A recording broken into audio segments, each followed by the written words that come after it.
Yes. Hello. Ah, hello. It's great to see you. Looks like already virtual reality. You know, it's slowly becoming that.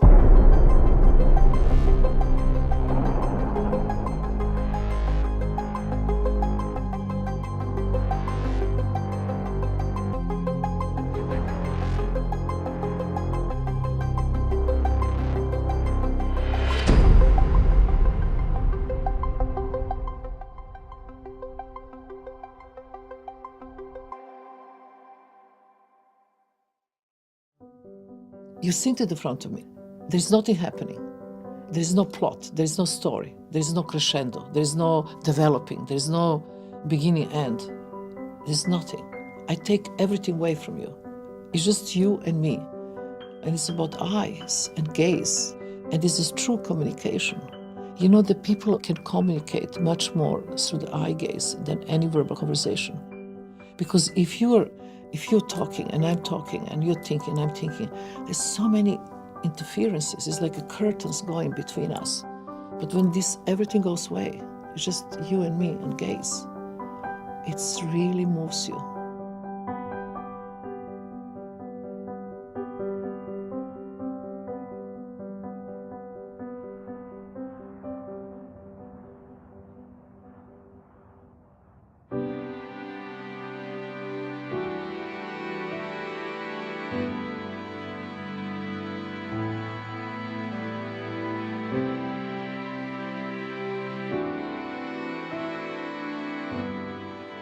You know, he was invited by me to be my guest of honor, but I didn't have no idea that he will actually sit in the front of me. You know, I just reached to touch his hands because it was like my whole life was running in the front of me. And this kind of things, you know, public really connect because they are true. It's not anything fake. It's a real situation. Performance you can't really touch. You can't hang on the wall like a painting. But one thing you can do is to feel. You have to experience, you have to be there in time and space and to feel. That's what performance is. You're a kind of mirror of the audience. And if it's good, performance can really change your life. If it's not, you're just bored and you want to leave. But if it's good, it's something different. Something can really affect you in a deeper level.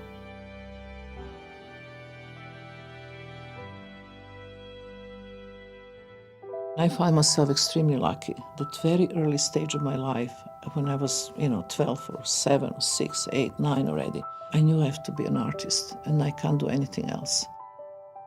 You know, some people have to be bakers or gardeners or shoemakers or farmers, and some just happen to be an artist.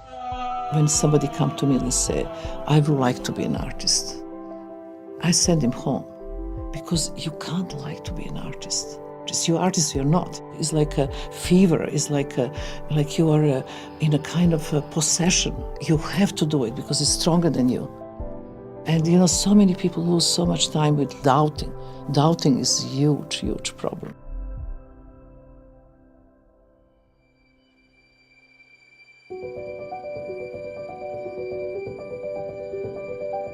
What do you think the world's going to be like in 100 years? I am very happy to live right now because I really believe that science fiction of the 70s is already present today. In so many science fiction books you read from the 70s, it's already happened. And somebody made analysis and say in 2020, 50% of our population in our planet will live in virtual reality. I always believed that technology was invented that human being have more time for himself. But what happened is the time is consumed by technology. We become kind of addicted. What I've been doing lately in the last few years is to get rid of technology. I just made a big piece and public will come to the completely empty space. The first thing they have to do is they have to give up the telephone, the computer and the watch, all the gadgets that you can't get rid of it. So you lock them and then you get headphones with the sound completely blocked, that you can't hear anything. So you enter into silence and you enter into space free of time. So basically I'm showing people how to go back to simplicity. We can use technology, but not become the prisoner of it. Are you optimistic about the future?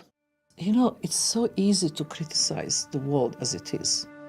I mean, it's fucked up, as you know. We still have hunger in this planet. We still have wars. We have the misery. We have the poor and rich. As an artist, if you just reflect the reality as it is, nothing really changes. But if you really can actually change consciousness on the individual level of human being, then you can change the world. The whole trick is to see you connected with everything else. If we understand that connectiveness, we will never do to the planet what we are doing now. I don't like second hands. I like source. And source for me is nature.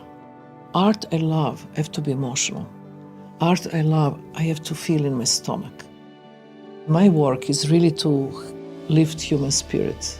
That's all what I want to do. What is death? The Sufis say,